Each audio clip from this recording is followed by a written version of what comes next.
Good evening, Dr. Strickland. And good evening to you, Dr. Reed. Can I be of any help?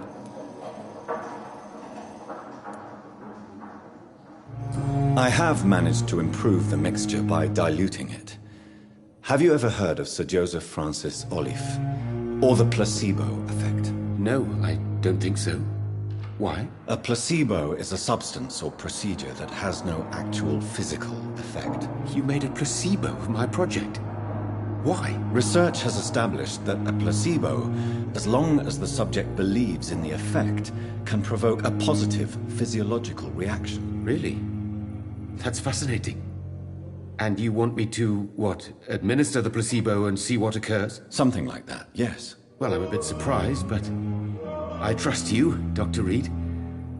Please take the key to my cabinet and put this placebo there for future use.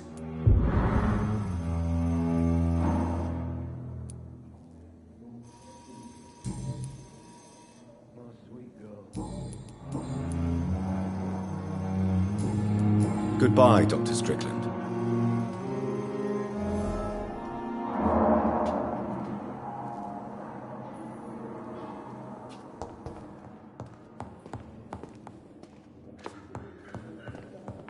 You always knew the words to calm the children.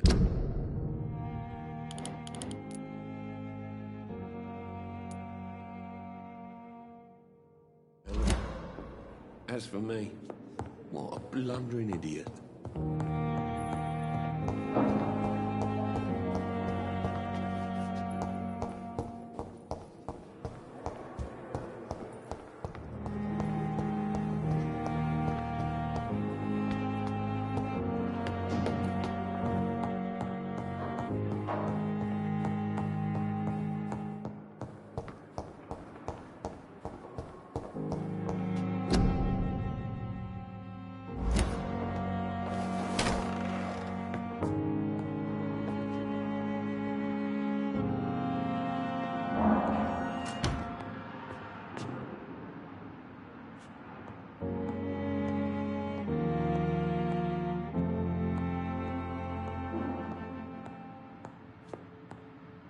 It's locked.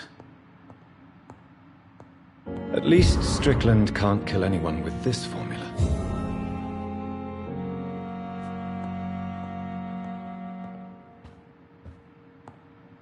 It's locked, all right. It's locked.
You always knew the words to calm the children, Helen.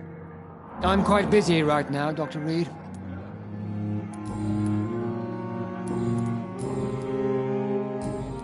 Thank you for your time. We'll talk later.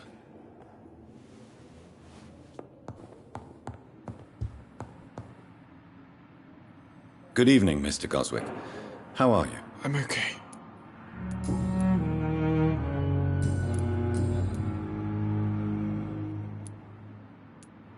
How painful is your throat, Mr. Goswick? So painful I'd rather not talk at all, Doctor. I'm sure you realize a doctor and his pet... Not really. I see. Then maybe... Yes, maybe. Your medical report says you're not affected by the Spanish flu. What do you think of that, Mortimer? Does it make me happy? Not in the slightest. If it was up to me, I would have left this place long ago. I know I don't belong here. And why do you think you don't belong here? I know the staff have more important things to do than look after me. There's plenty of patients here who need their attention.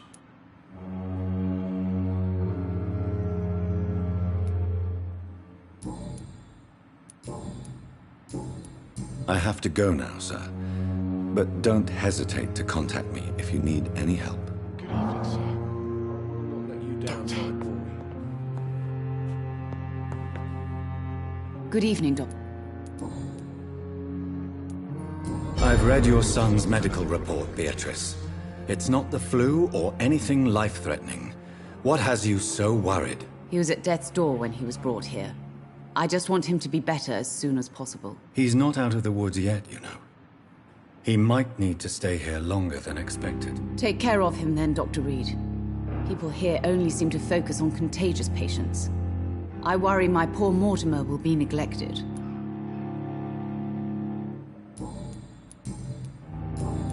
Goodbye, Mrs. Goswick. Good evening, sir. For me. What a blood... Good evening, Miss... I'm okay.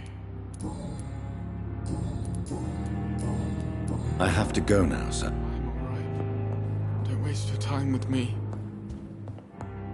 I will not let you down, my boy.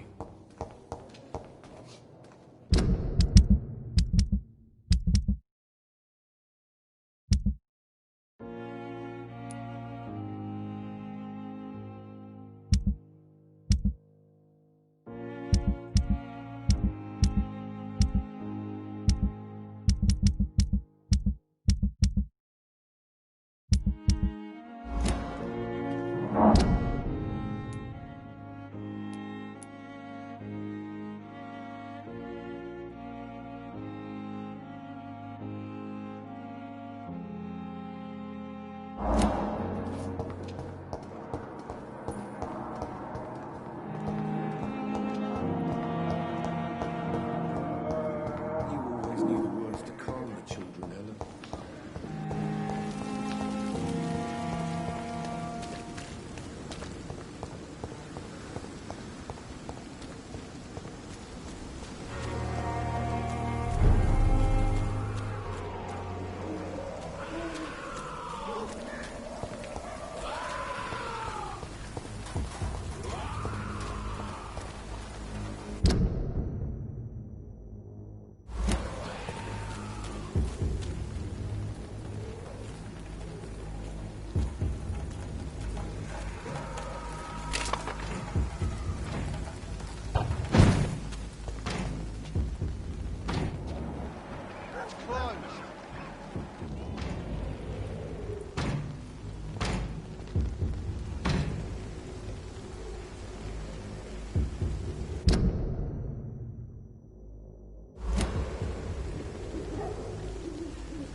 Closed.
I have this thirst for blood.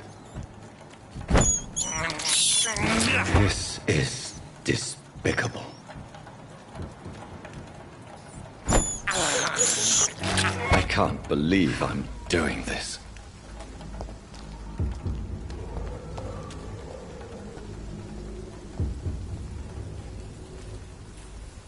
There's more and more of these bloody leeches every night. Aye, but the guards recruit more and more every year. When did you join the guard? 2 days ago. This is my first patrol.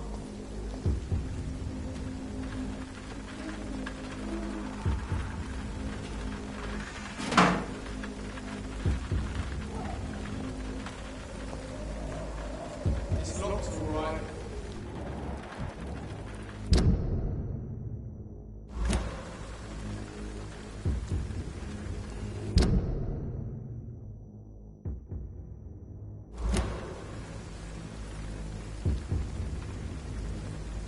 It's closed.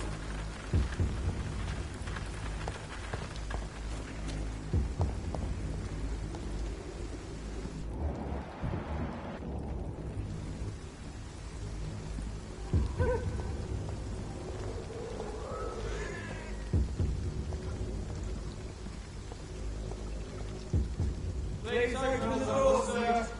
One here, I know it.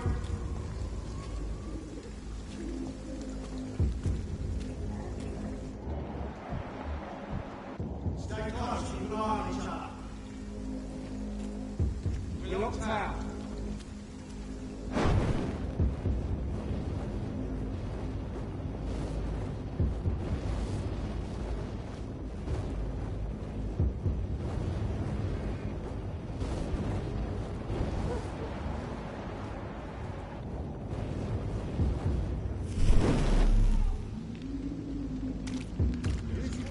It's locked, all right.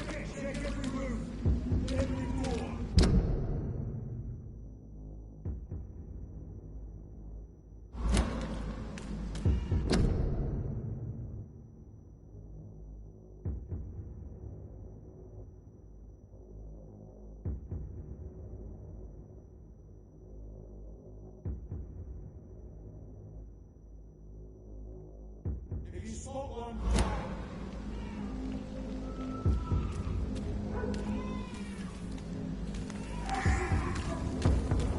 step away, sir. Better go home, sir. Turn around, sir.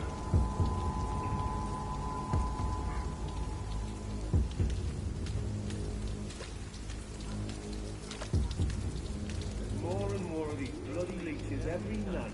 Aye, but the guards recruit more and more every year. Smells like rotten meat. One year, I know it.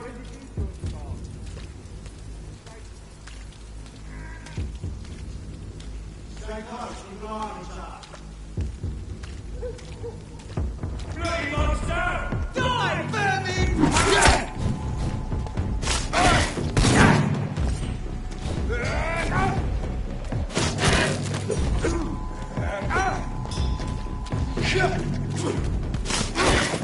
Die, vermin!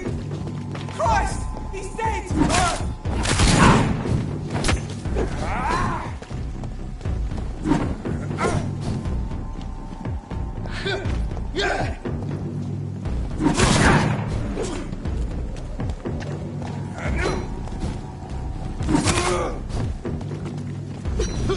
Die, vermin! Christ! He's dead!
It's locked.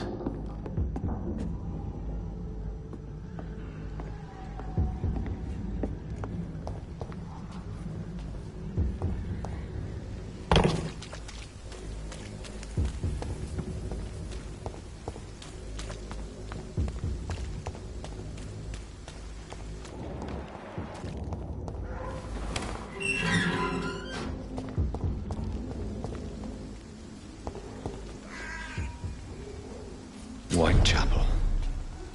This neighborhood is linked somehow to the kind Lady Ashbury's blackmail. First, let's find this Petrescu fellow.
You all!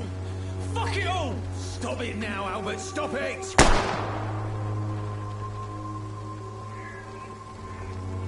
won't end up another drunk hole. Not me.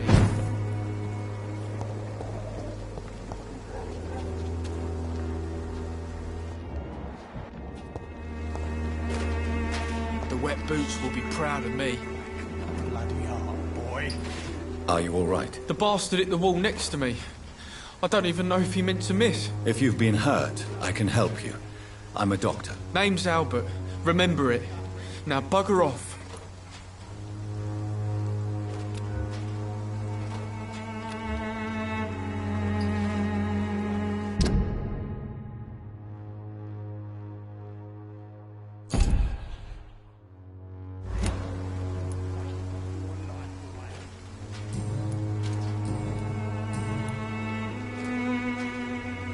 What happened?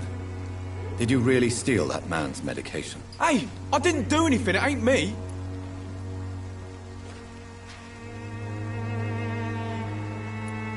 All right. Perhaps the poor drunk just confused you with someone else. Sod off, mister. You ain't got no clue what's going on here. Bastard was a soldier in the war, so now he's got the right to shoot me. It's true. I'm not familiar with this part of town. Perhaps you could help me. I said sod off. Go find yourself another guide.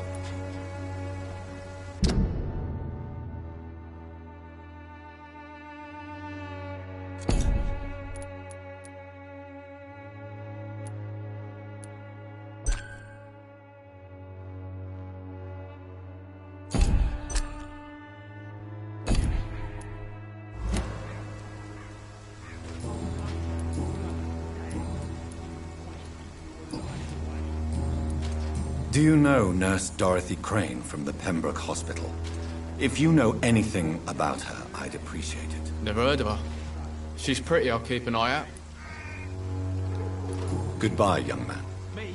I'll not die in some piss-stinking alley reeking worse than a week-old lavvy. Bloody hell, boy.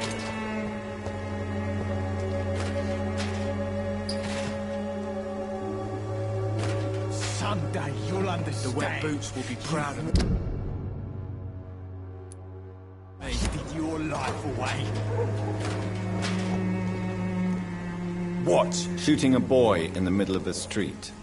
Not the best thing to do, wouldn't you say? What? You saw what happened? Who are you? I'm Dr. Reed, and I'd like to ask you a few questions, if you promise me to set your gun aside. No. Look, I'm not a violent man. I'm Benjamin Palmer, doctor. And no one can help me. Not even you.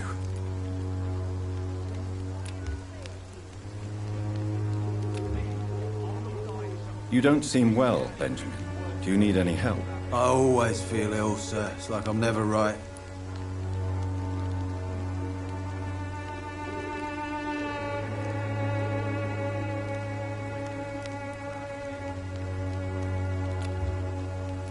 I will see you later. Whatever the boy did, I'm sure he didn't deserve a public execution. I swear I didn't want to hit him. It's just that I'm sick in the head, you see, and the boy he just frayed me last nerve. What is it, Benjamin? It was the war, wasn't it? Your nerves are shot, aren't they? I need some answers, Private. From one soldier to another. The doctors called me a liar. A coward. Put me in a straitjacket, locked me up. Finally, they sent me back to the front lines with a handful of tablets. It's a pity that doctors still practice such barbaric methods. It's a dishonor to our profession. Now only the pills stop me thinking about this shit. To not hear the explosions. I'm even scared of the dark these days.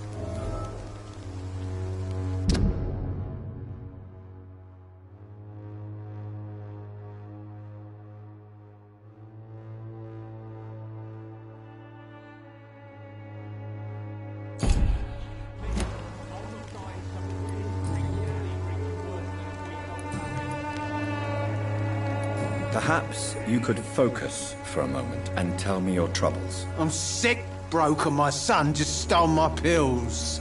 Everything's coming up roses. What can you tell me about this place? Nothing to say, really. This is where I used to live, and this is where I live now. You mean you used to have a better life? Yeah, I had a wife, a home, and a job. I even used to have a name. And now I'm just Ben. Ben the Tramp. You don't have anywhere to go? No family that would welcome you? Not since the death of my wife, Albert's mother. She was sick, you see. Long before the flu and all this shit.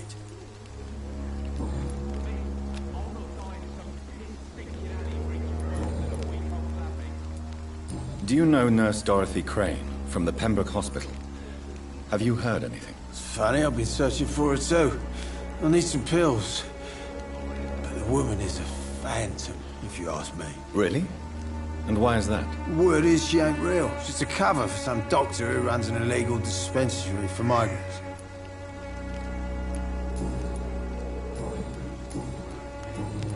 A gun, alcohol, and a bad temper make a terrible cocktail, sir. Goodbye for now. I won't end up another drunk arsehole littering the streets. Not me.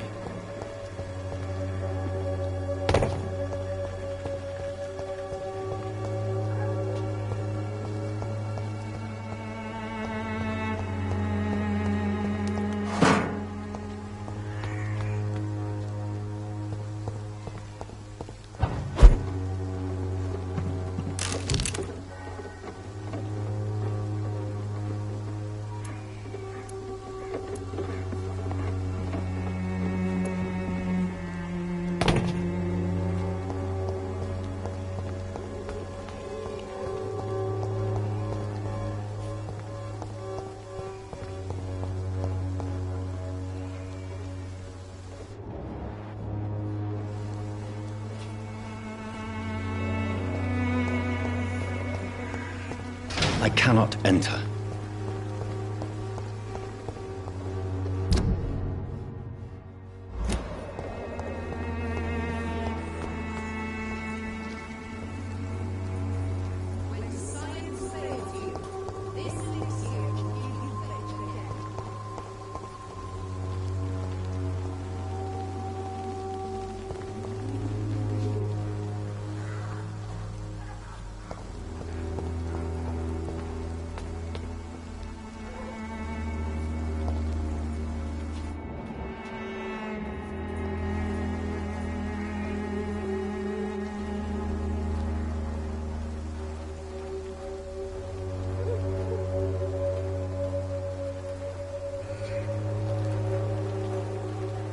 Good evening, miss. Good evening, sir.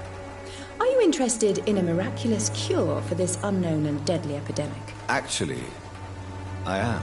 Then you have come to the right place. The famous Swanborough cordial is all you need to help keep you in perfect health. Oh, really? Why didn't I hear about it during my studies? I'm Jonathan Reed, by the way. Dr. Jonathan Reed. Ah, my brother has spoken of your research, sir. I'm Loretta Swanborough, and it's always a pleasure to meet a fellow healer.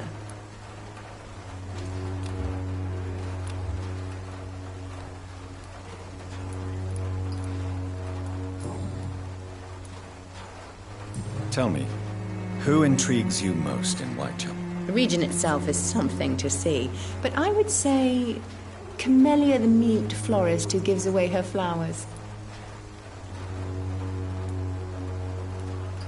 What do you think of the locals? Most of them are afraid or desperate. They all come to me eventually for my remedy. Is there anyone I should avoid? Cadogan Bates, without a doubt. The bloody bastard remorselessly exploits poor migrants as soon as they get here.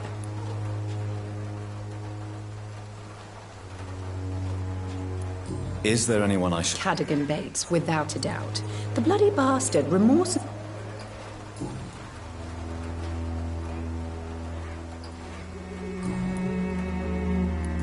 Do you know Nurse Dorothy Crane from the Pembroke Hospital? I'd like to know more about her. I don't like to talk about competition. Competition, you say? Never met her, but it seems she provides some sort of medical care to the poor. The whole thing has to be some sort of scam, if you ask me. I'd like to see what kind of medicine you're selling.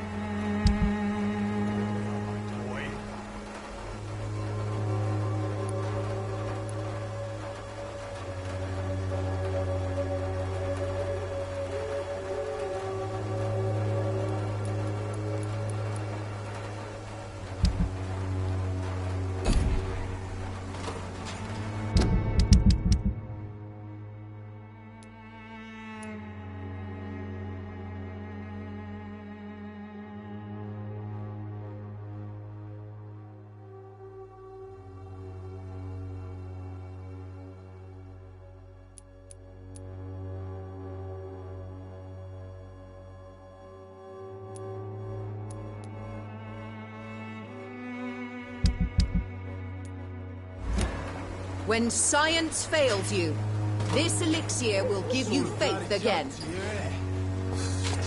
Drugs from the sick and suffering. Its effectiveness has been proven by many.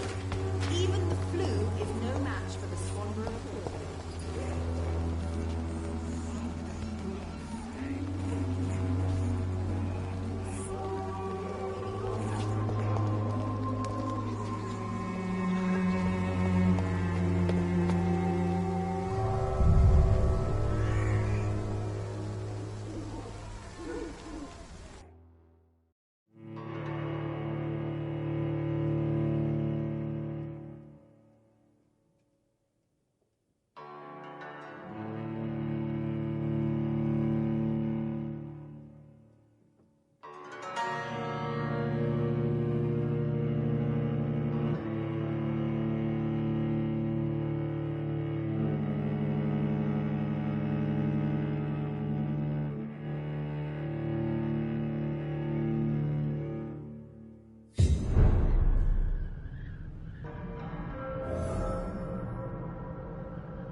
Excuse me, sir. I have a few questions for you. Another journalist? I didn't answer the first one, so piss off! I'm not a journalist, I'm a doctor. A doctor, you say? It's quite a rare breed in this part of town. Really? But still, here I am. Dr. Jonathan Reed, at your service. I'm Joe Peterson to some, but Colossus Joe to most. And I don't remember asking for your service, sir.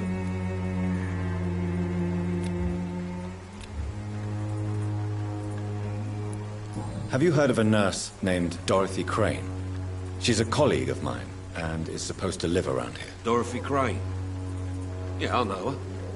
One of the few good souls who dare to help the sick around here. Could you please tell me more about her? She's a nice girl. Tries to help the migrants. I offered to give her a hand, but she said my reputation would attract too much attention. May I ask what you do around here? I do whatever I want, and sometimes even more. Now sod off. According to you, physicians are scarce in this part of town. Why is that? Not familiar with this neighborhood, are you? I guess your fancy colleagues are too afraid of being stabbed in the back. This part of town does have quite a reputation. Would you say it's justified? Totally. Look at me, for instance. I always look my opponent in the eye before knocking him out.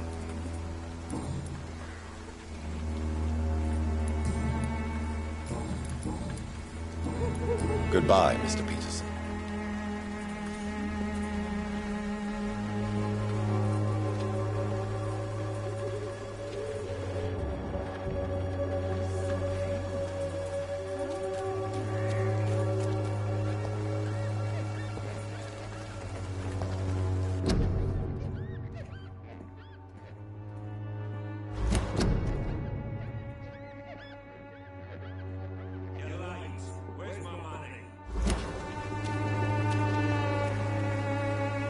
Welcome, sir.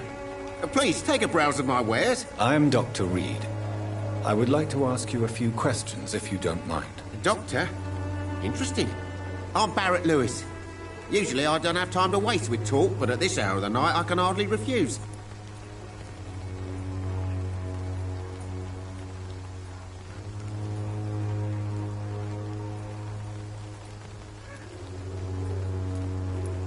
Right then. Show me what you have.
Fancy buying something, sir? You never lose your focus, do you?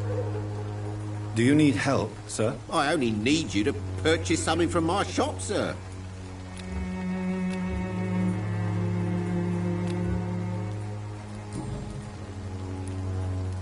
How is business around here? Business?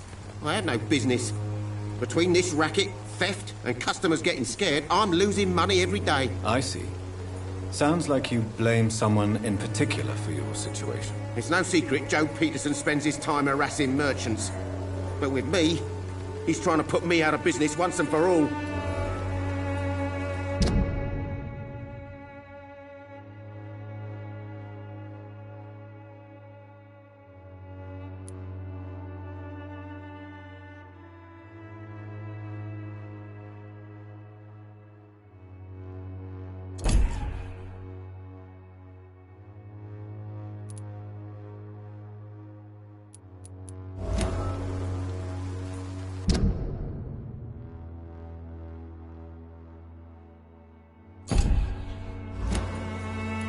As a merchant, you see Whitechapel every day.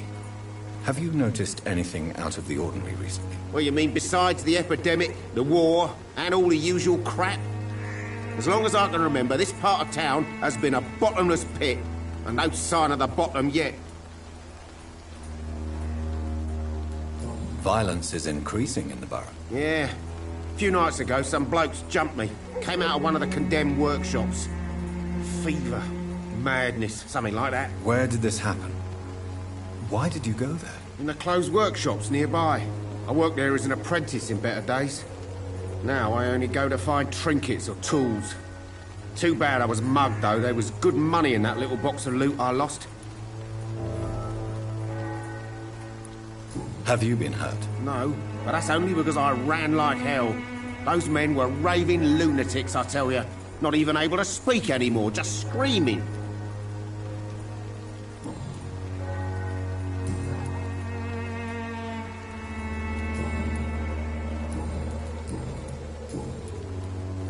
Have you heard of a nurse called Dorothy Crane? Nurse Crane? So the bitch really is a nurse, then? Always thought she was just some crafty foreigner, that one.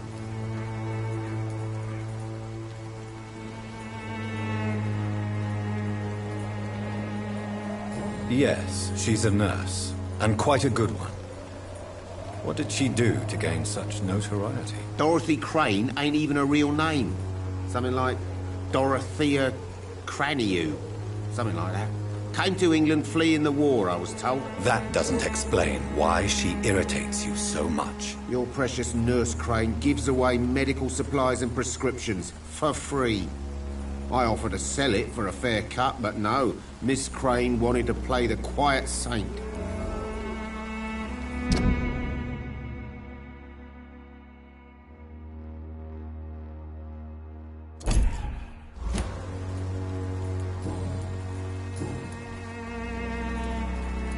Have you heard of a Nurse Crane? Yeah, Dorothy... Your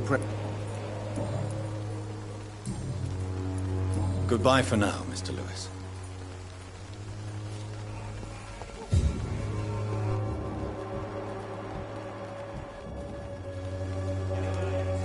I should never have taken up my father's business.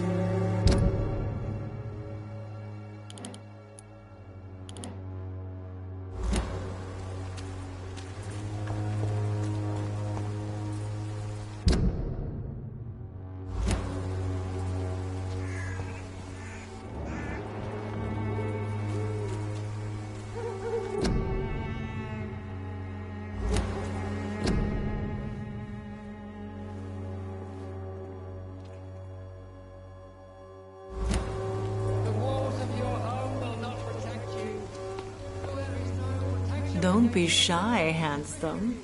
What can Christina do for you? I'm not looking for what you're selling. But I'd like to ask you a few questions, if I may. I'm a doctor. Dr. Reed. All right then, but be quick. Though I usually get paid when I open my mouth.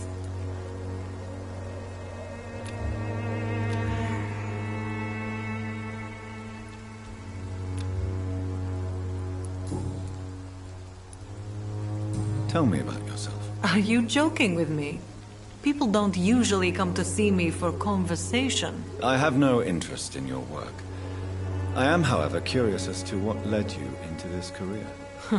Short story. The war, exile, and England.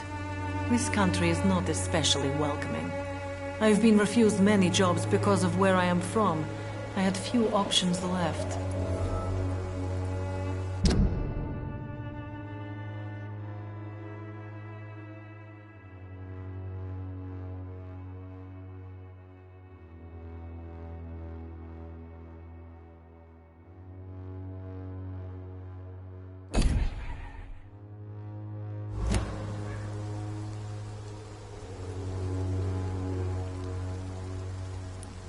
I always thought I was the master of my own fate. But now I know we don't always have control over our lives. I don't judge you. You know, this money is not only for me. I have good reasons to need this money quickly, but it is not your concern, Doctor.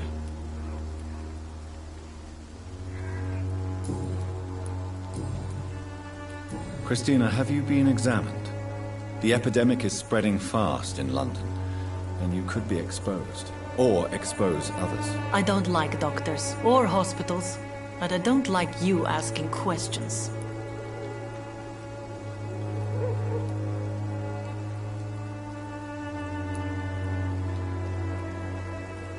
You can put your own life in danger, that's your decision. But what about your clients? If you're contaminated, you will put them in danger too. And you think that would worry me? If you knew the men I deal with, their health would not be what you'd worry about. Considering your line of work, I assure you it is only a matter of time before you have health issues. If it is going to happen, it will happen. Right now, I need money. That's what's important.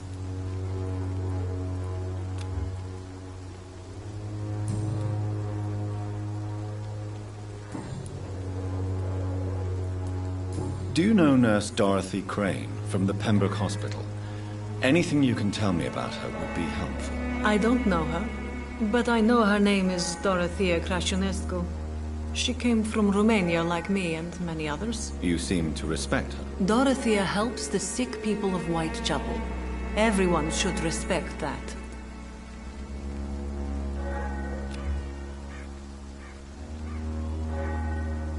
Do you need any assistance, Miss Popper? It depends on the price of your medicine. I am shocked that you would think I am that sort of man. Forgive my suspicion. I'm so used to liars with good manners.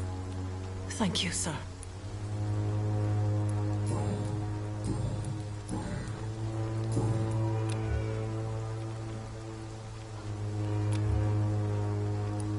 Goodbye, miss.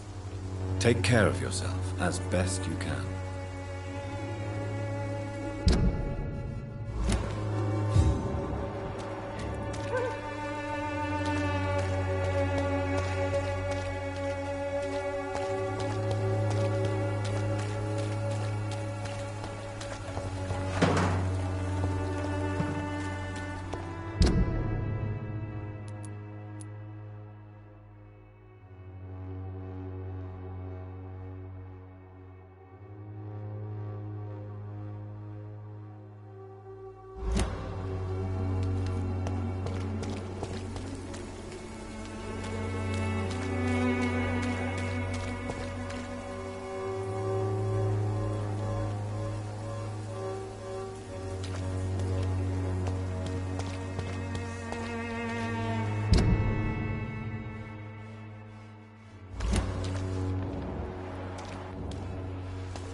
You look so pale, my lord. Would you like me to revive you?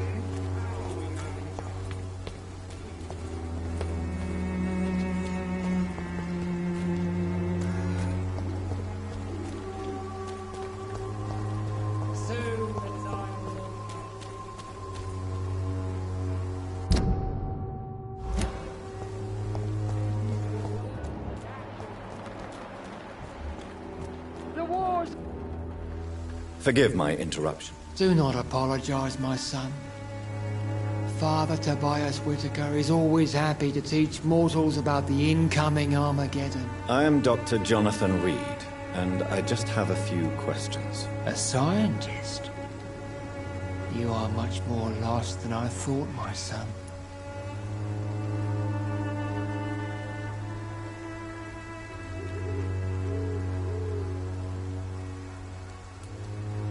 Do you know Nurse Dorothy Crane from the Pembroke Hospital? I'd like to know more about her. I don't like the liberal ideas of nurses, but I especially abhor that Nurse Crane you mentioned. So, you're not exactly a fan of Florence Nightingale's work. But nurses are essential for modern healthcare. Nuns should be the only women allowed to take care of male patients. It's obvious only they have the necessary moral fibre. Why do you hate Nurse Crane more than other nurses? Before coming to London, she was a member of the communist resistance in our country. That's what happens when you let a woman get involved in politics.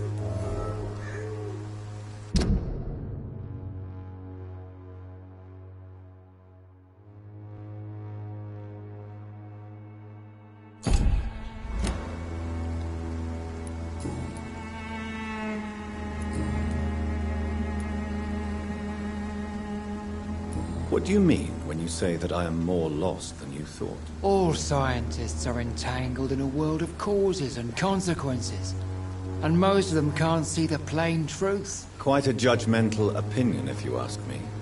But what do I know? Blinded by science as I am. Well, you are seeking answers, aren't you? Answers about the Armageddon about to strike the city. Answers about the hidden truth.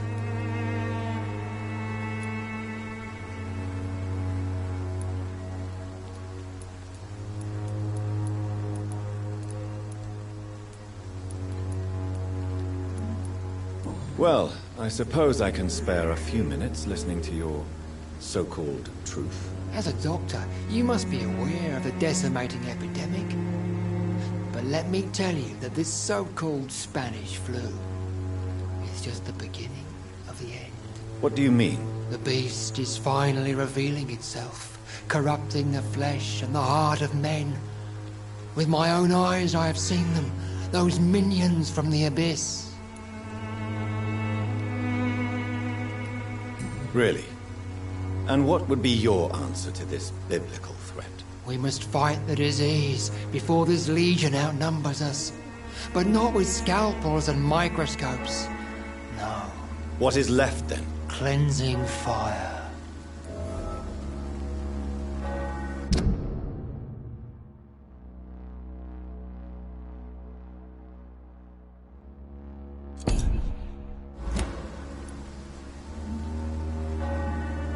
Tell me, Tobias, what exactly is your plan concerning the cleansing of this city? God will recognize his own. More than once this city has risen from the ashes, hardened and purified by the flames.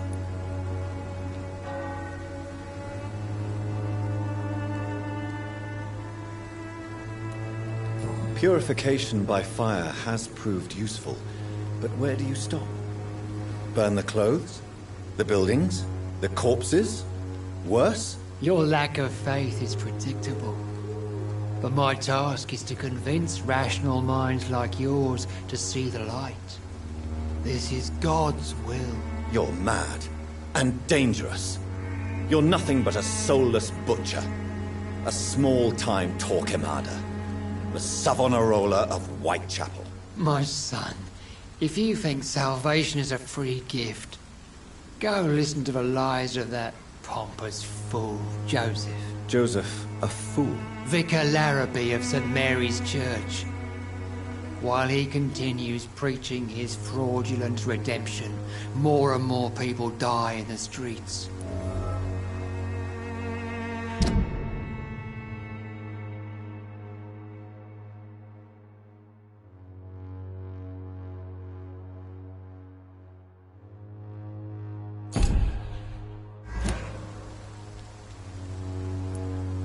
What do you mean? Also, quite a job. You are seeking.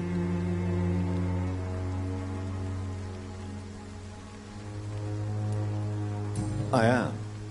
But the answers I seek are based on facts, not superstition. What do you mean? Also, quite a job. You are. Well, as a doctor. What do you mean? The beast. I have heard enough. Goodbye. Good evening, Mr. Whitaker. It's Father Whitaker, my son.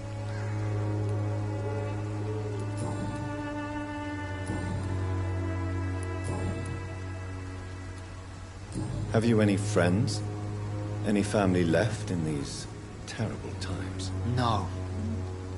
But I have a disciple I see as my son. He is so devoted. I sent him to preach the good word in the heart of this corrupted city. Where did you send him? I sent Samuel to the Stonebridge Cemetery, where the pestilence and evil grows night after night. You sent him on some preaching crusade during the epidemic? As a true believer, Samuel will fear no evil while he walks through the valley of the shadow of death.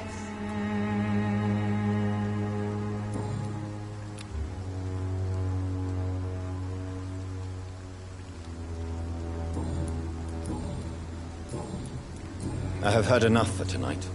Goodbye.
Excuse me, sir. Are you familiar with this part of town?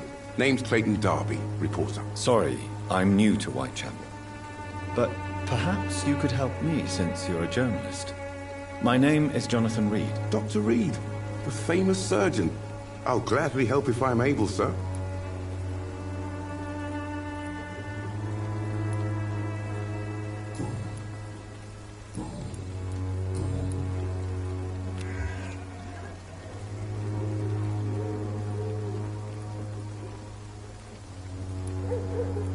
Why are the newspapers keeping silent about the Spanish influenza?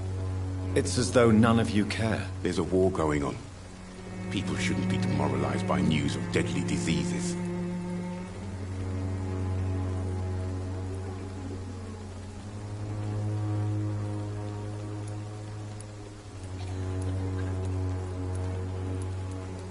If no one stops it, this epidemic could turn into a scourge. It may kill more people than the war itself. Yes, this is another kind of war, but just as deadly. History will judge us all for what we did and what we did not.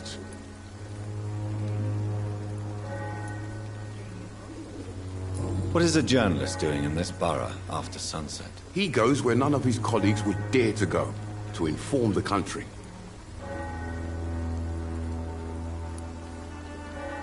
So you risk your life to reveal the truth. I saw many reporters do the same during the war. Whitechapel is the crucible of so many untold stories and tragedies. I want people to know them.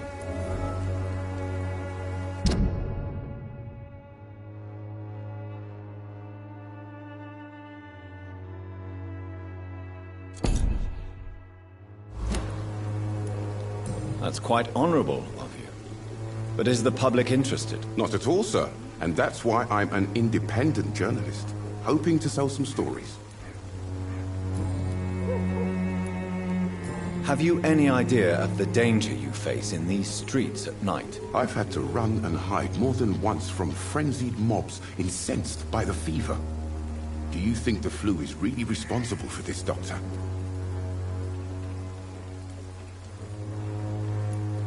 I'm convinced there is more at work here than a simple epidemic. Really? To be honest, I could say the same. Some of the sick I saw or heard of.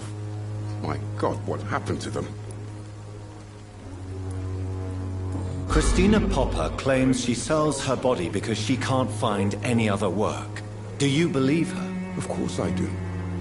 Her story is exactly what I want my readers to understand. We live in an intolerant and divided nation. Do you think things will ever change, Mr. Darby? I believe the situation can only improve. And now that women can vote, I'm convinced things will change.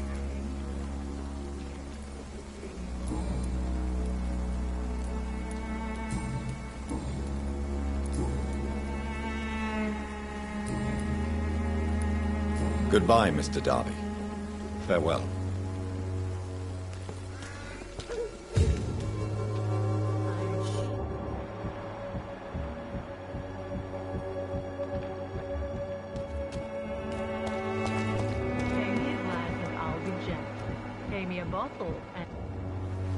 Good evening, Christina. Change your mind, Mr. Reed?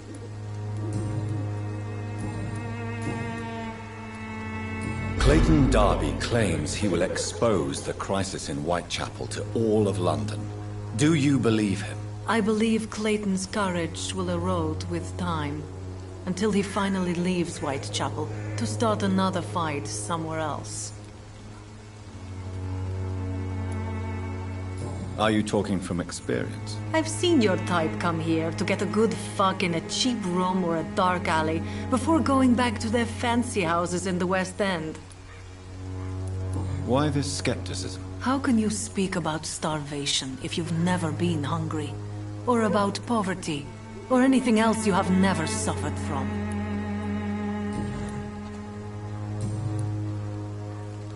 Goodbye, miss. Take care of yourself as best you can.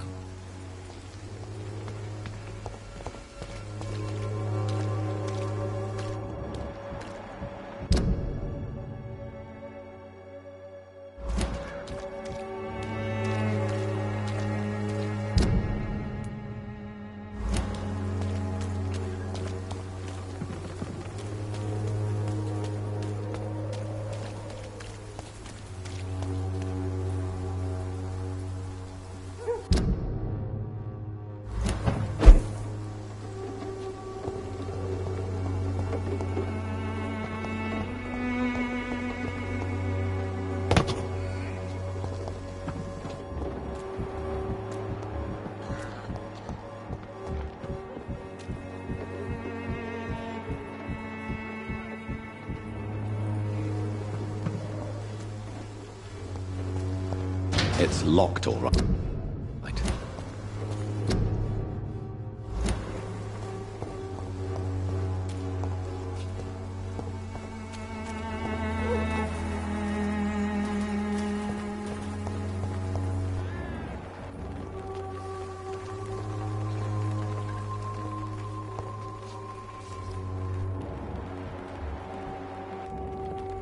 Good evening, miss. I'm Dr. Reed. I'd like to ask you a few questions. I know what you're thinking. A tall stranger who meets a girl in the street at night. It reeks of the penny dreadfuls. But I mean you no harm, truly.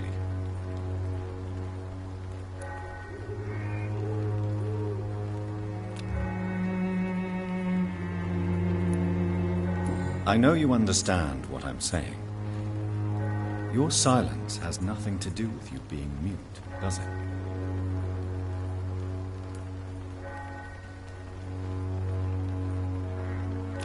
You don't seem to need my medical attention for now. Very well. Goodbye, then.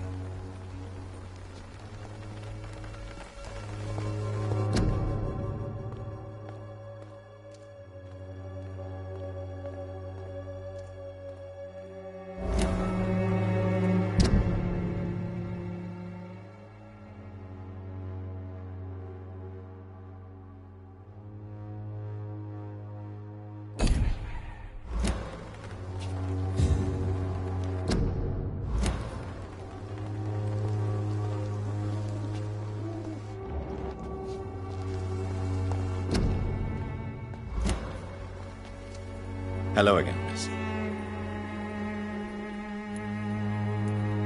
Camellia, I know you work for Dorothy Crane. Please tell me about her secret dispensary. A stubborn and mute comrade. Nurse Crane and Darius Petrescu have been clever. Very well. Goodbye then.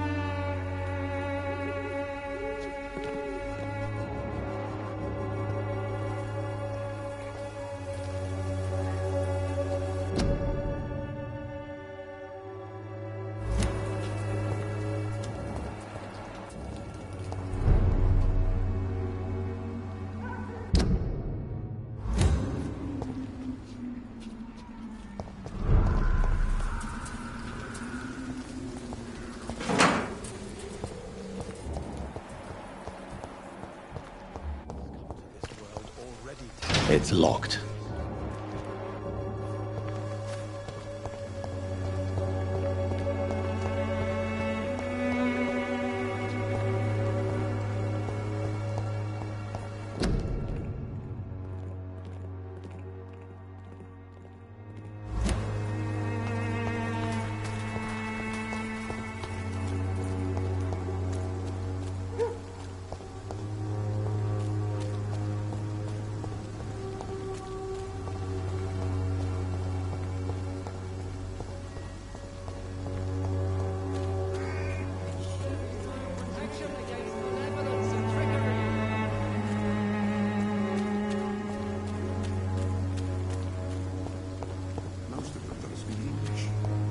Supposed to interview them.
Good evening, sir. I'm Dr. Reed. I would like to ask you a few questions. Please be my guest. Although I may not be the best informant regarding this part of town, my words speak about that which the eyes cannot see. Really? Are you an artist of some kind? I'm a poet, sir. Richard Nethercott, at your service.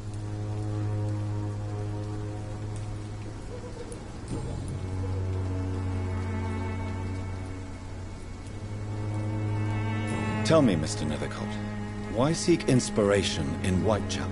The place is not beautiful per se, but how to explain it? Stirring and challenging.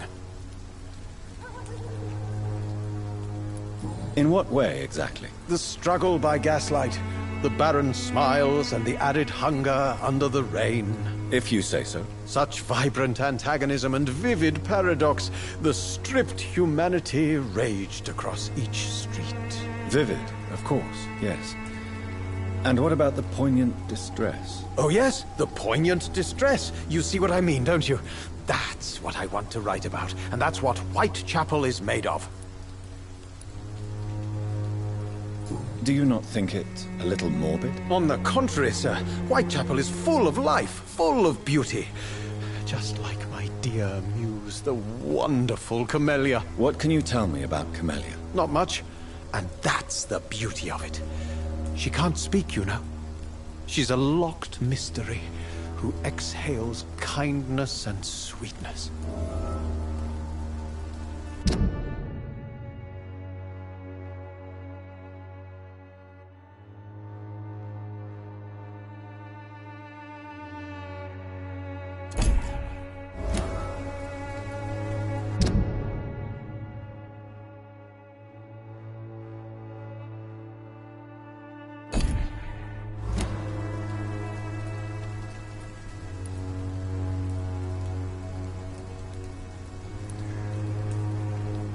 And have you ever tried to learn more about her?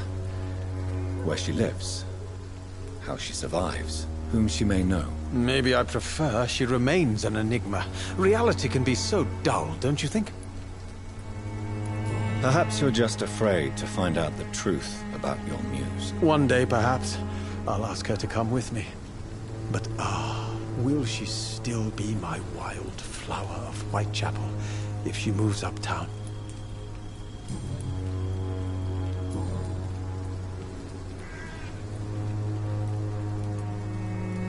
Did you know the mute florist is a member of a secret society? No, I didn't.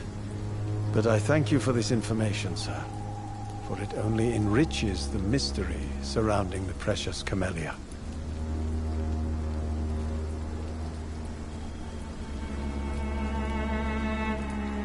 I fear you are a hopeless romantic, Mr. Nethercott. Guilty as charged, Dr. Reed.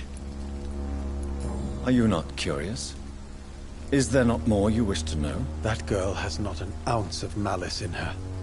Whatever she may be hiding, it's certain to be for the benefit of most, if not all.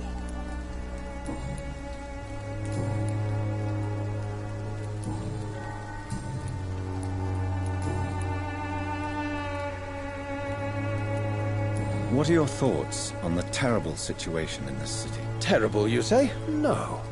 Of course, the death of so many innocents is a tragedy. But the scourge has not been all bad for the city. Oh, no, sir. What are you talking about? Do you remember London before the flu? Noisy, cacophonic, quiet nowhere to be found. And now, listen to this oddly peaceful silence.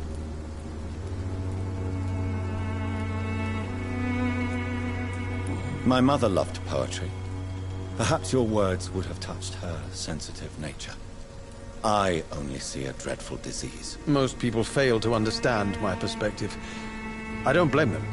But how could I call myself a poet if I veiled my feelings? May I ask what you're doing at this hour of night, sir? Do you live here? Not at all. I'm just enjoying the pleasure of a quiet walk. Though night talks are always preferable, if you ask me. Especially with strangers. But are you not afraid of the epidemic? Oh, why should I? I see some equity in the Spanish flu. No flesh should be saved, say the scriptures. Good or evil, rich or poor, all are equal in the eyes of the flu. If you say so. But as a physician in a time of epidemic, I must caution you to avoid unnecessary exposure, sir. Thank you, Doctor. But we both know the seeker of truth has to go boldly where the weak dare not. Are you aware that your life could be in danger in this part of town? But this is where I must be to feel the real beat of the city. I had to come, see it for myself, alone. I understand your need for solitude, but it's not safe around here. I don't care. I don't have many friends, Doctor, and my family despises me. If some misfortune came upon you, who would be here to help you? Well, you, for a start, my dear Doctor. I'll leave you alone, sir.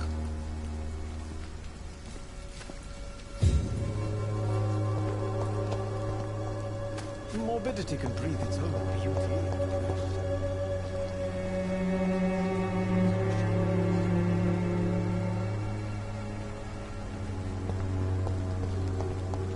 Some of us come to this world already touched with grace.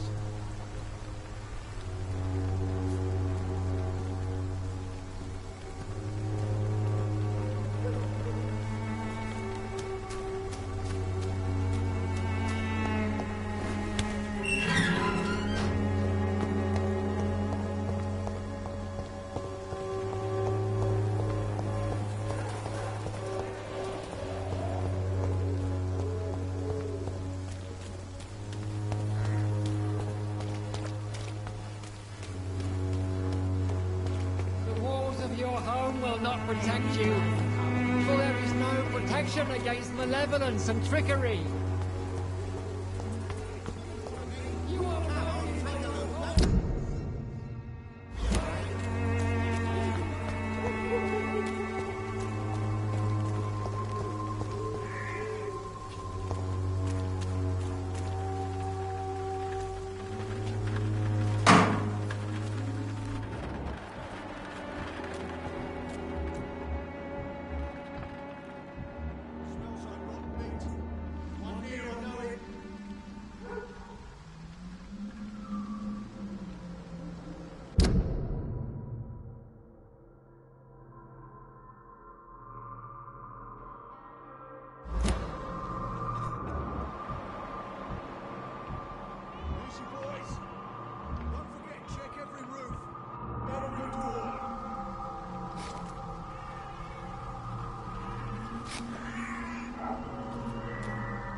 Stay close, keep an eye on each other. Burn it, bloody! I hate these shits. God, taste this! I'll send you to hell.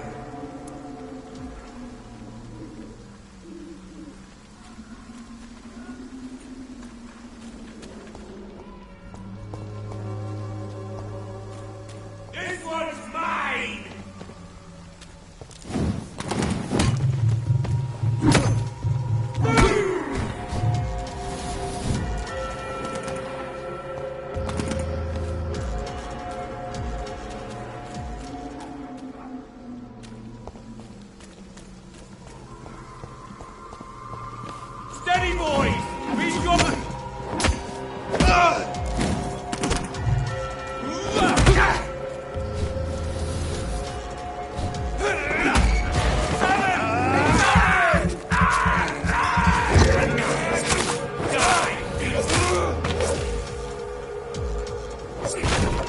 I'll send you to hell.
This could be the box Lewis thought he lost.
A love letter from Joe Peterson's wife.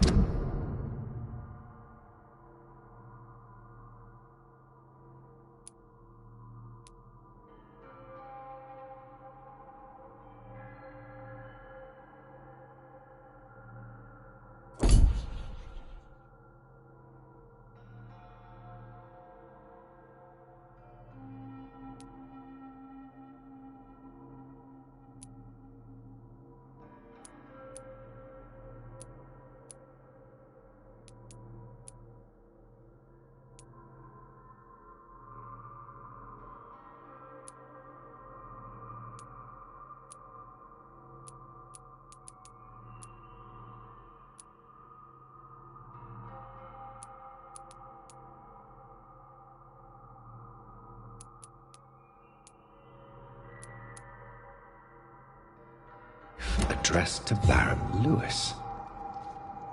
Who should I give it to, I wonder?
cannot enter.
Despicable.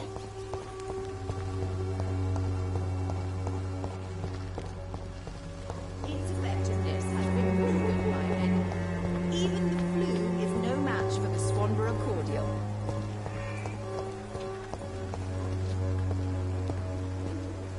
Good evening, Benjamin. Swanborough cordial. Can I help you? I'm afraid not, Mr. Reed. You don't seem well, Benjamin. Do you need any help? I always feel ill, sir. It's like I'm...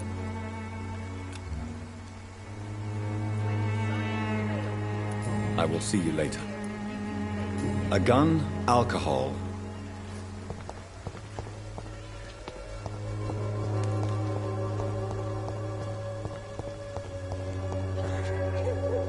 How are you, boy? I'm not your boy, all right? Now piss off. Do you need assistance? Please. Feeling tired these days. There you go. Let's hope nobody steals it from you. Very funny.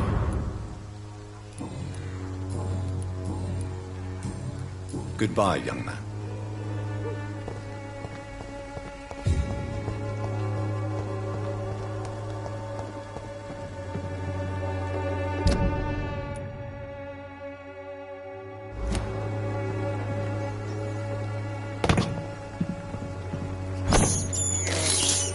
I have this thirst for blood.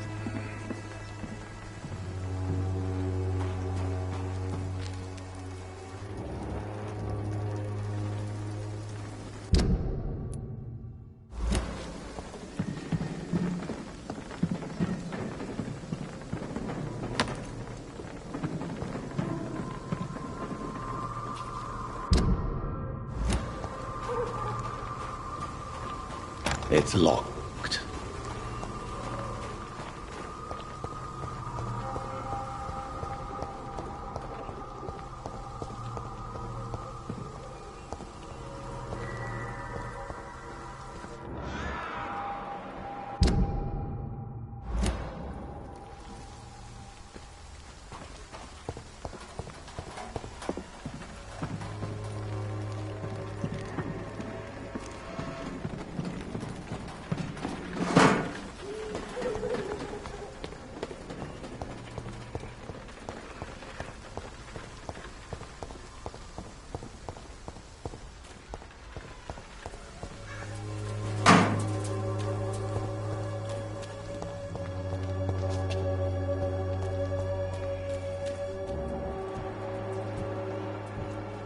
People are talking about this Colossus. Perhaps I should look into it. Good evening, sir. Do you remember me? If you're here for a reward, you'll be sorely disappointed. But I'll gladly shake the hand of a fellow countryman. I'm not here for a bounty. I'm a doctor. Dr. Reed from the Pembroke. A doctor? In Whitechapel? What an opportunity. Do you require assistance? Not me, but your skills could help a lot of people round here. That would help my business, because I say, alive tenants are...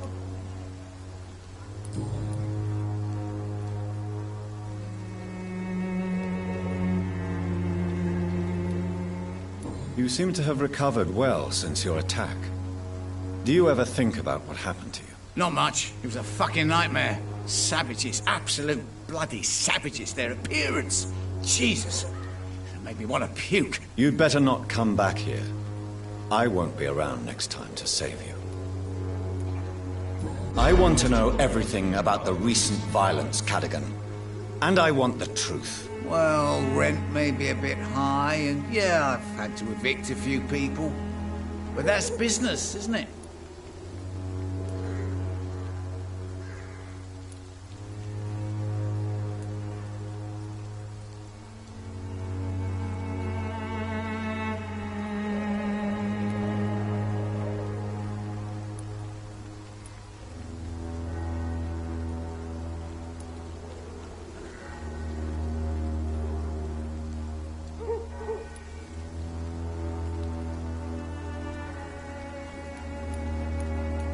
Take this as my final warning.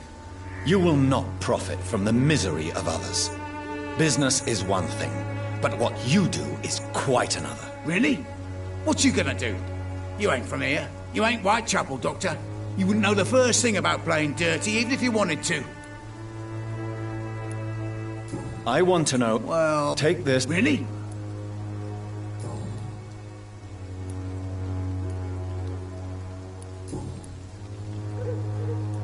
It's unusual to see someone so happy around here, especially considering the current situation. Why should I be sad now? There've always been wars, disease, tragedy. There always will be. That's an unusual way of seeing things in these trying times. I don't see why I should shed a tear for another man's woes. I'm healthy, and I intend to stay so. What is your business, exactly? I offer fair lodgings for a modest price to the poor and weary of Whitechapel. I see. And what about those who cannot pay? Well, deals can be done, if you know what I mean. Money's not the only currency. After all, I'm not immune to a pretty face.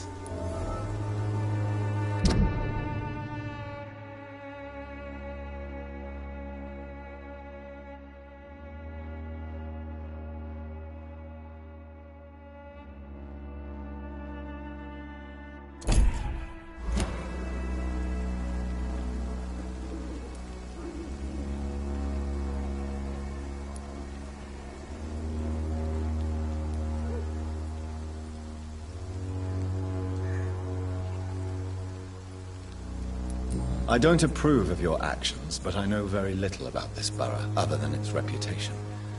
There are always necessary evils. A necessary evil. That's one way to think about it. Knew you had more smarts than all these immigrants. Tell me, what's your honest opinion of the increasing violence in London? people are just beginning to discover what we've always known. This city's rotten to the core. They just took their bloody time to wake up and notice it. What do you mean? People are acting like the violence is news. But it's always been savage down here. It just bubbles to the surface every now and again. What help could I possibly be to your business? That's simple. I already get good money from all those fleeing the war. Can you imagine what they'd be willing to pay if I could offer medical assistance too? Mr. Bates, do not make me regret saving your life in this quarantine zone. I understand, Dr. Reed, you're from a good family. Don't want to get your hands dirty. That's fine.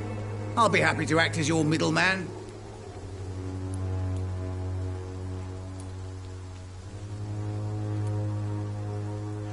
I've no interest in money.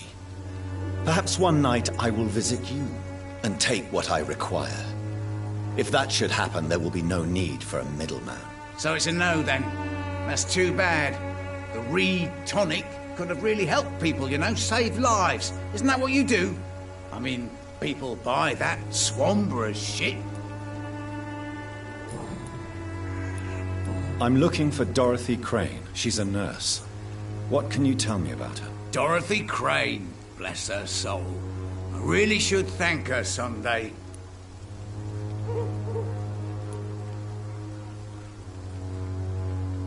Tell me truthfully, why are you so thankful? By keeping my tenants alive, she's making me a rich man. Every month they live, it's more coin in my pocket.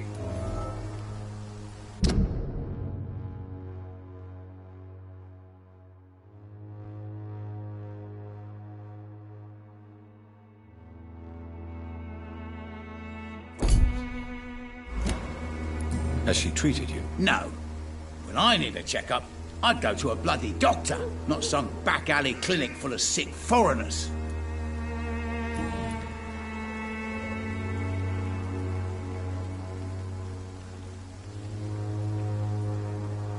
Since I took an oath to help people, can I be of assistance? Well, seen better days, that's for sure. But it was bound to happen with all these refugees about. Infecting you is probably the last thing on these people's minds. Take this, in any case. What? You give me this for free? Don't have a clue about this place, do you?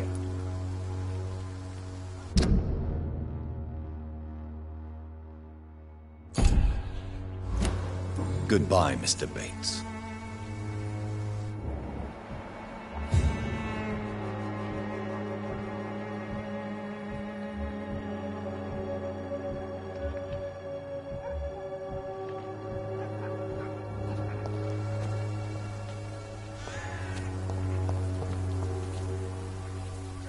Mr. Bates. Evening, Doctor.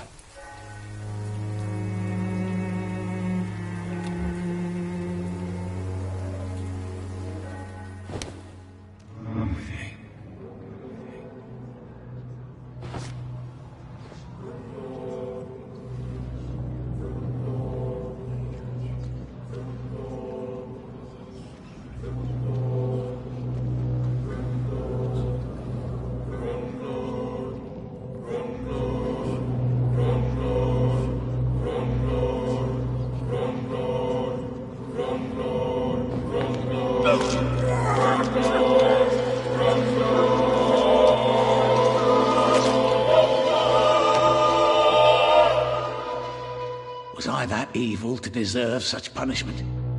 My only regret is that no one will mourn me, for I have never been loved.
Good evening, Christina. Change your mind, Mr. Reed?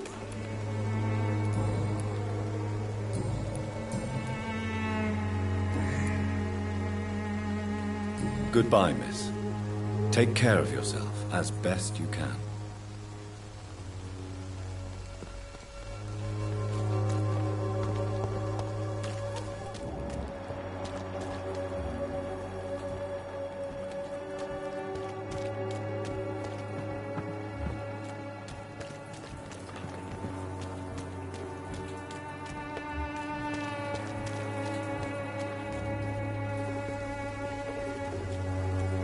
Good evening, Doctor.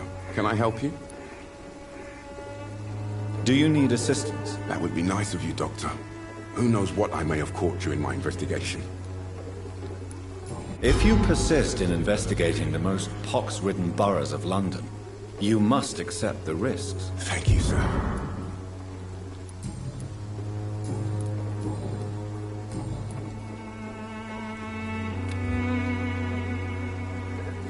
Goodbye, Mr. Darby.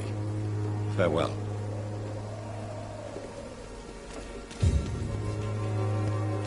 I'm cheap and I'm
Good evening, my dear colleague.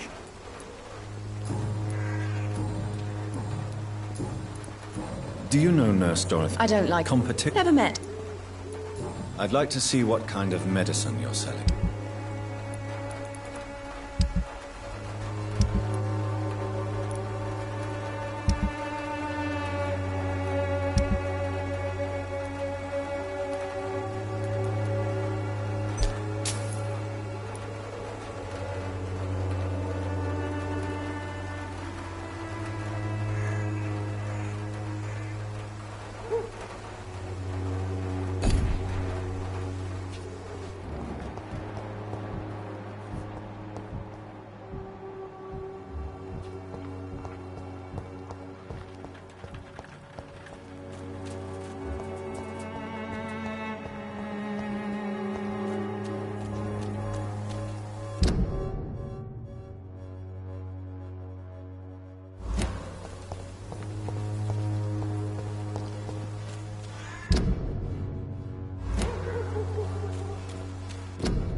Let's pin it down!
don't have your money. Come on, Barrett, you know the game. You pay for peace of mind. Can't you just look the other way this week, Joe? Come on, we can sort it out, right? It's not my call, Barrett. You pay one way or another. Please, Joe. How long have we known each other? We even used to be neighbours, for Christ's sake. I'd prefer not to give you another beating, Barrett.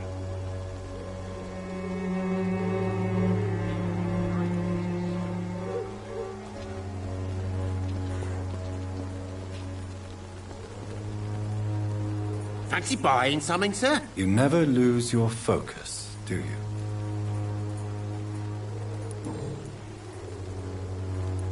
Barrett, you had an affair with Joe's wife, didn't you? Yeah, I did. She's the only woman I loved. My first regret is that she stayed with Joe after Harry was born. The second is I never shed a tear when she died. Do you mean you're Harry's father? No one will ever know for sure. And it's better that way. And I don't believe I'd have been all that bad as a dad. Did you ever try talking to Joe? Never. But I suspected he knew everything, even without knowing it. And he decided to make me pay in his own way.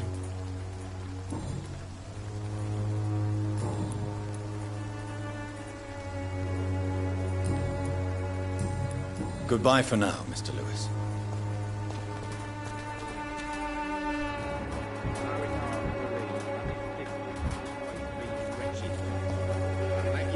You again? What do you want this time? Can I offer you my medical expertise, Mr. Peterson? Keep your medicines for others.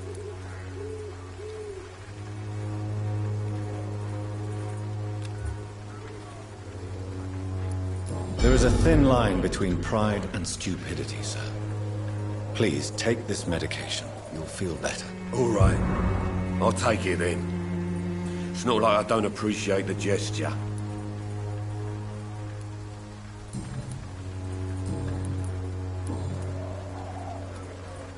How did you become the local bully everyone is afraid of, Joe? There's no pride in roughing up poor bastards. But this is the only job I've found. And it pays well, too. A job?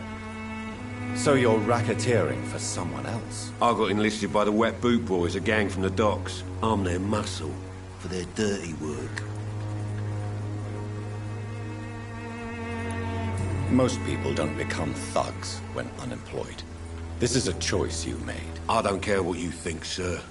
I do what I have to do for my own reasons, and that's that. I'm not sure Mr. Lewis would agree with your by all means necessary philosophy, sir. Oh, do you really think he's the poor victim here? Barrett can be as sneaky as anyone. Long ago, I even called the bastard my best friend.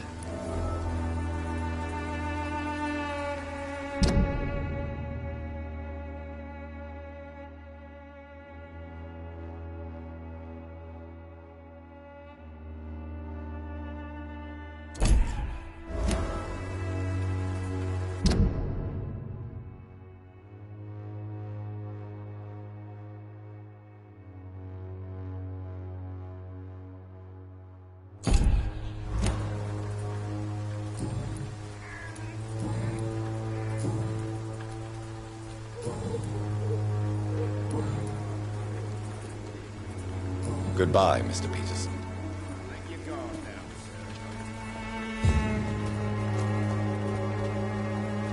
Fancy buying something, sir? You never lose your focus.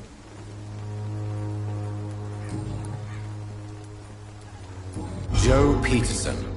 He's the villain here, isn't he? But you seem to know each other. I've known Joe for years. I saw him box once or twice. He was a friend then. But these days, he's just another thug.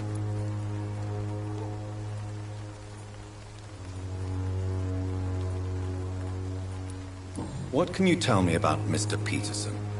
Besides his behavior toward you, obviously. Colossus Joe was a decent boxer, good one even. But after his wife passed away, he found every excuse to stop training. Just wanted to pick fights with everyone. It's never easy to find a new path in life, especially after the loss of a loved one. But crime is certainly not the best option. We've all had some rough times, ain't we?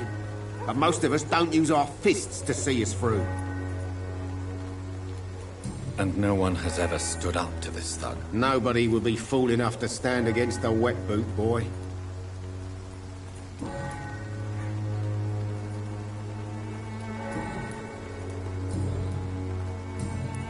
Goodbye for now, Mr. Lewis.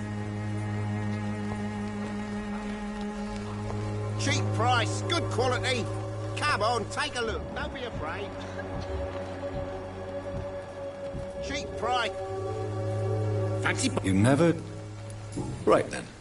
Show me what you have.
You again? What do you want this time?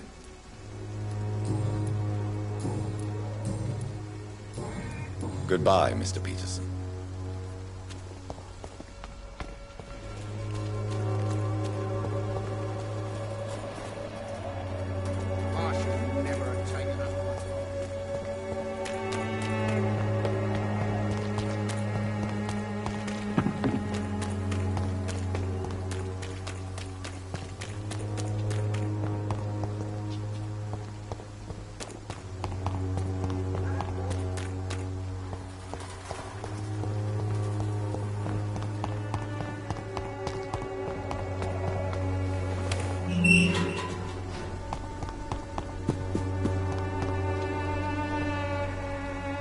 Good evening, Mr. Nethercott. And good evening to you too, my good sir. Can I be of any help?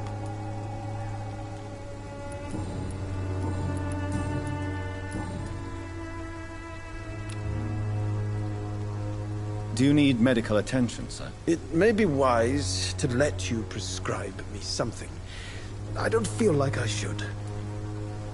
I understand your appetite for words and macabre beauty, sir. But you should be more careful. The nutrition of my mind is more important than my physical health. But I appreciate your concern, sir. I'll leave you alone, sir.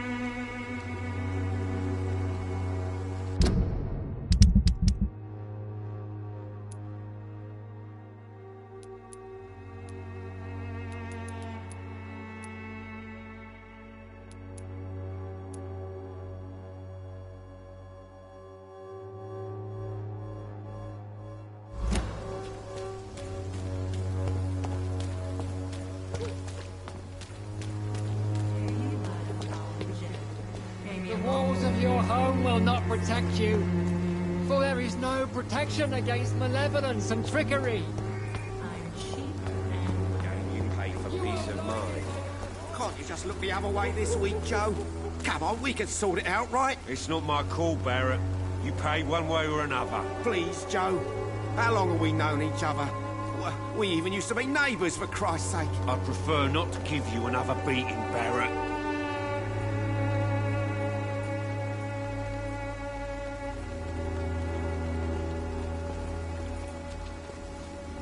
Fancy buying something, sir? You never lose your focus, do you?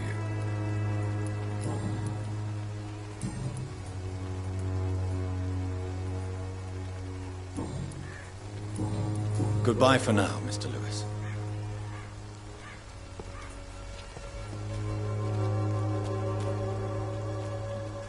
I should never have taken up my father's business.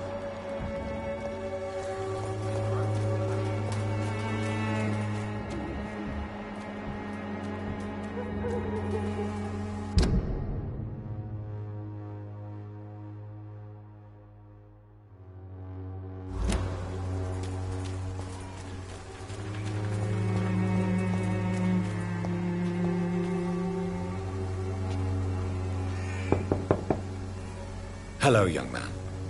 I'm Dr. Reed, and I would like to ask you a few questions. May I enter, please? Sorry, no, sir. My father does not like people entering our house, you see. Your father is worried about you, boy. He asked me to look for you. So my father actually worries about me, then? Okay, then. Come on in. I'm Harry, by the way. Is there only pain and suffering in this world?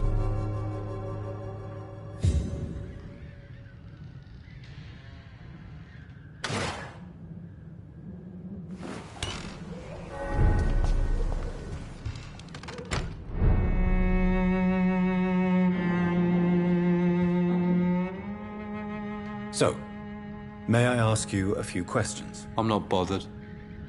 What could be worse?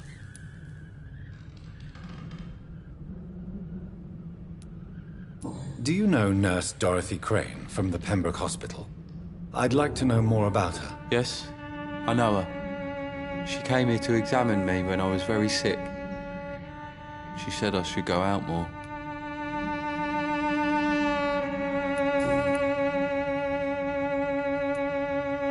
How do you feel? I'm fine. I mean, it's not easy every day, but I'm fine. I'm just tired of being sick all the time. If only I could be tough, like... well, you know. Speaking of which, what can you tell me about...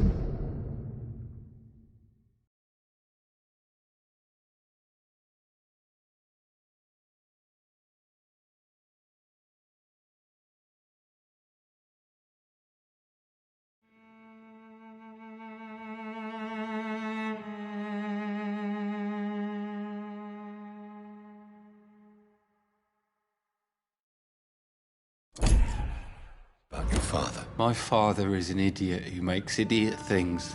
That's all I have to say. Forgive my bluntness, young man, but you don't seem happy living in Whitechapel. Why should I? I never wanted to come here in the first place. It was my father's decision. And look around you. Does this look like a nice place to live?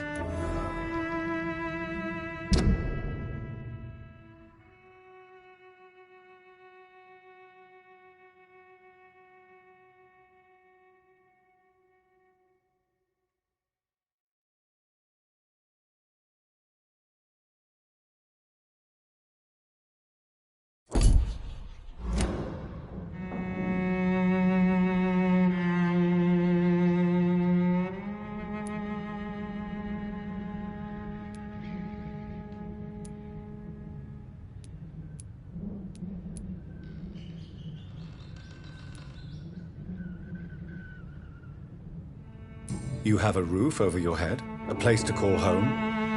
Many people here are not as lucky, you know. That's exactly what my father says. Harry, you should be grateful for what you've got. I wasn't even consulted when we moved here.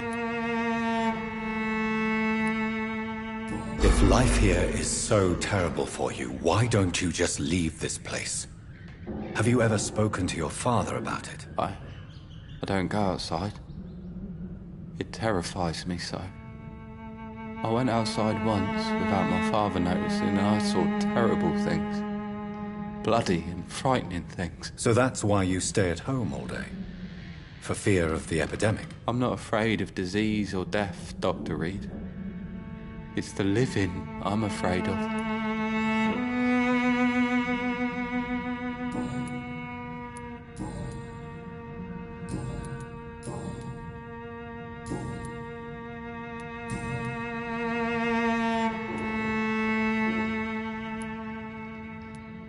Your father and Mr. Lewis used to be good friends. What happened, Harry? I was young then. I don't remember Mr. Lewis ever coming back again after my mother died. Or was it after my father started bullying him? I don't know.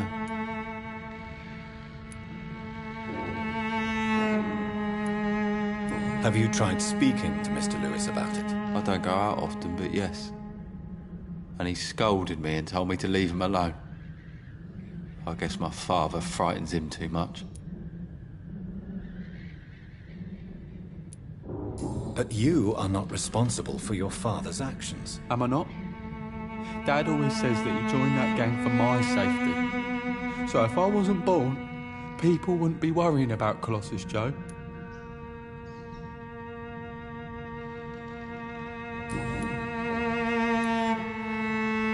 Do you remember when Barrett Lewis was close to your family? To your mother? Not really. I was too young. But I remember it was a happier time. Mr. Lewis was funny. He often had dinner with us. Why are you sad then? Because it hurts to remember a time when my father used to laugh and smile. It hurts to realise he's as sad as me now. How was he towards you? He was nice, I guess. He never forgot my birthday. He always offered me books. I liked books.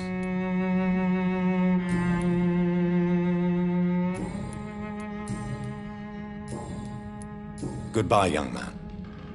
Take care of yourself.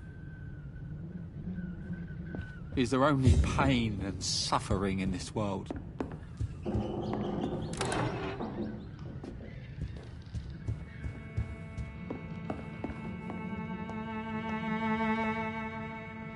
Even my dreams are soaked with gloom.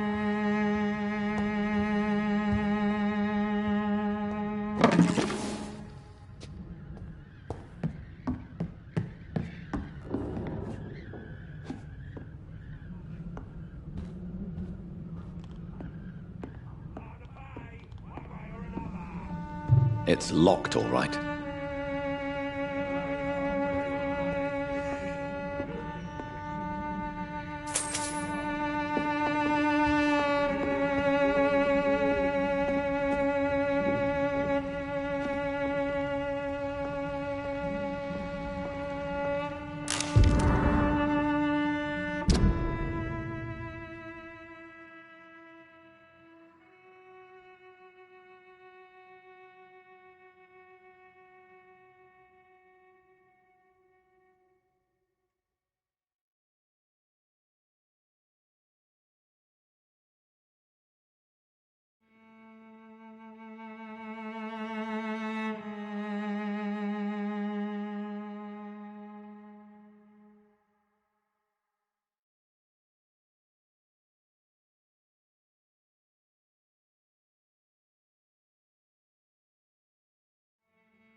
there only pain?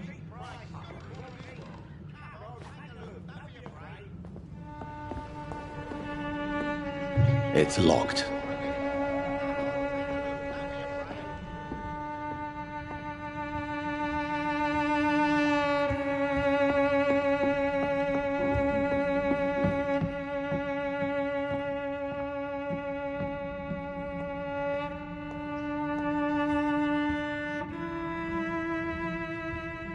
Even my dreams are soaked with gloom. So, may I ask you a few questions? I'm not bothered. What could...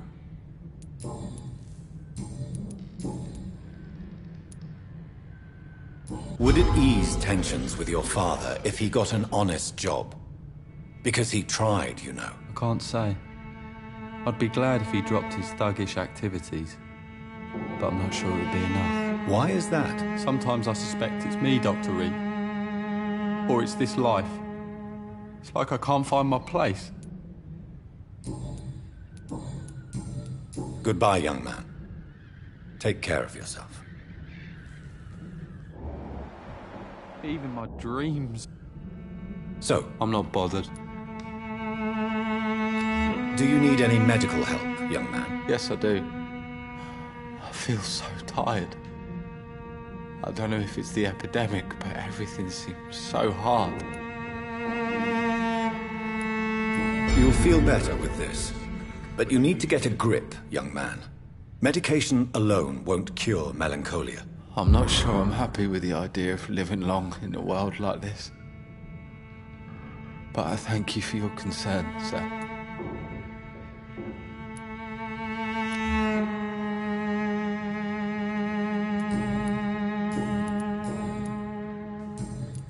Goodbye, young man. Take care of yourself. Even my dreams are soaked with gloom.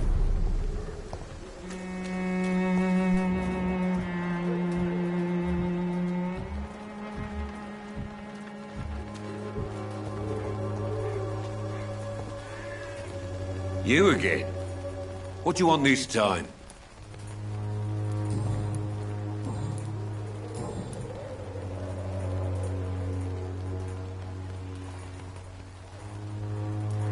Harry doesn't seem happy living in Whitechapel.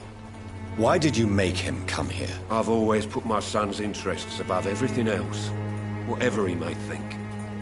Our house is small but affordable. The walls are thin, but the door is solid. You really love your son, don't you, Mr. Peterson? He's my pride and joy. Even if he hates me for the choices I make and pushes me buttons more than he should. Do you have any regrets? Only one. Not to have my beloved wife by my side. She died when Harry was little. My sweet Jane. She gave the boy confidence. Since the criminal nature of your job means you could be arrested, are you not afraid of what would happen to your boy if you were? No one will ever take my son away from me. If that ever occurred, I'd hunt the bastard down and rip off his head with my bare hands.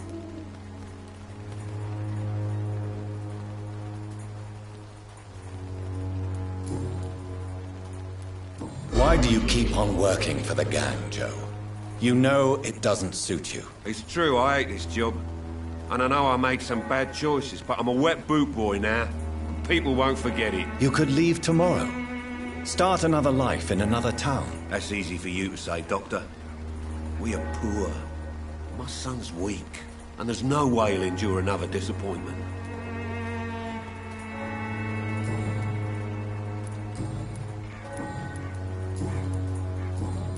Goodbye, Mr. Peterson.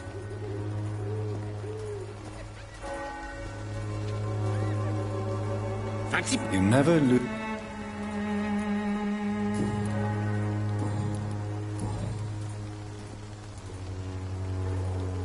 What do you know of Harry Peterson? The boy seems so fragile. Not like his father at all. Harry's a good boy, but he spends most of his time complaining. He's had it tough, all right, but he needs to grow a pair. What troubles him exactly? Well, despite being his father's son, almost everything, I think. He never wanted to come to Whitechapel in the first place. Hates this place more than most of us.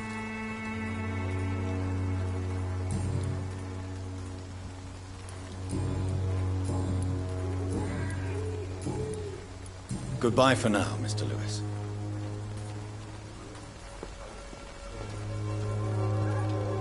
I know it's hard to believe, but this district has always been wretched. Don't let your guard down. Good evening, Harry. May I come in? Sure. Sure. Even my dreams are soaked with gloom. So, may I ask you a few questions? I'm not bothered. What could be...